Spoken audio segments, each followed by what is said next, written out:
Now, today's passage in the Gospel of Luke comes just after Jesus heals the multitudes, having heard that he can heal any. So they touch him, his clothes, they try to get as close as possible, and Luke says all were healed. I can only imagine that scene.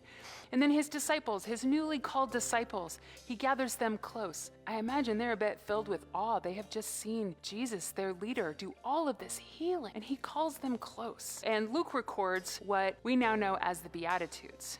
So as Jesus says, what will happen to you in these conditions? Jesus says, God will reward you.